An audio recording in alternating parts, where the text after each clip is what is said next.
മിശിഹായിൽ പ്രിയമുള്ള സഹോദരി സഹോദരന്മാരെ, പ്രിയമക്കൾ, ഈ പ്രഭാതത്തിൽ ജെറമിയ 2:13 നമുക്ക് ധ്യാനിക്കാം.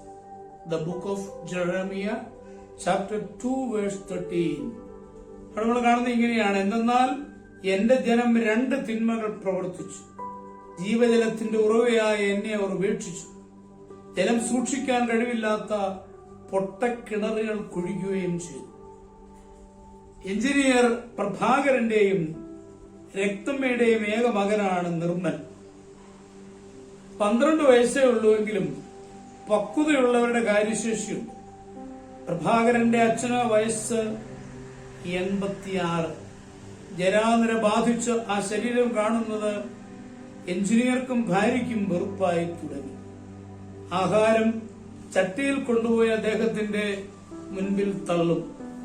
സ്നേഹത്തോടൊരു വാക്കോ ചിരിയോ ആ വൃദ്ധന് ലഭിച്ചില്ല. നിർമ്മലിന് വല്യപ്പച്ചനെ വലിയ ഇഷ്ടമാണ്.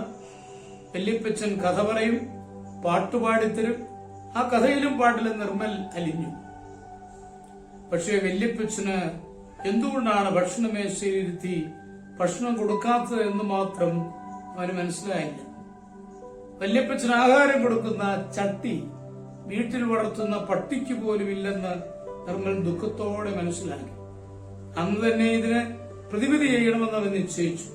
പ്രഭാകരനും രക്തമ്മയും ഓഫീസിൽ നിന്ന് വന്നപ്പോൾ നിർമ്മൽ വല്യപ്പച്ചന്റെ ചട്ടി കഴുകി വൃത്തിയാക്കുന്നതാണ് കണ്ടത്. കൂടെ അതുപോലെയുള്ള വേറെ 2 ചട്ടികളുമുണ്ട്.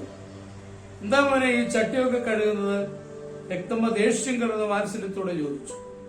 അപ്പോൾ നിർമ്മലിൽ നിന്ന് വന്ന മറുപടി പ്രഭാകരനും രക്തമ്മയ്ക്കും കനത്ത പ്രഹരം തന്നെയായിരുന്നു. നിങ്ങളും വല്യപ്പച്ചനെ പോലെ ആകുമ്പോൾ ഭക്ഷണം തരാനാ. നാം ഇറങ്ങിപ്പോകുന്നത് പോലെ അവർക്ക് തോന്നി. കണ്ണുകൾ പുറത്തേക്കു തള്ളി. പിന്നീട് ഒരിക്കലും വല്യപ്പച്ചന് ആ ചട്ടിയിൽ ആഹാരം കൊടുക്കുന്നത് നിർമ്മൽ കണ്ടിട്ടില്ല. എപ്പോഴും വല്യപ്പച്ചനെ കുളിപ്പിച്ച് നല്ല വസ്ത്രവും അണിയിച്ച് ഡൈനിങ് ടേബിളിൽ ആ കുടുംബം ഒന്നിച്ചിരുന്ന് ഭക്ഷണം കഴിച്ചു. അതെ, നമ്മുടെ ഭാവി നാം തന്നെയാണ് സൃഷ്ടിക്കുന്നത്. നമ്മുടെ കർത്താവ് മിശിഹായുടെ കൃപയും പിതാവായ ദൈവത്തിന്റെ സ്നേഹവും പരിശുദ്ധാത്മാവിന്റെ സഹവാസവും പരിശുദ്ധ അമ്മയുടെ മധ്യസ്ഥതയും നിങ്ങളെല്ലാവരോടും കൂടി ധാരാളമായിട്ടുണ്ടായി, എപ്പോഴും എപ്പോഴും എന്നേക്കും.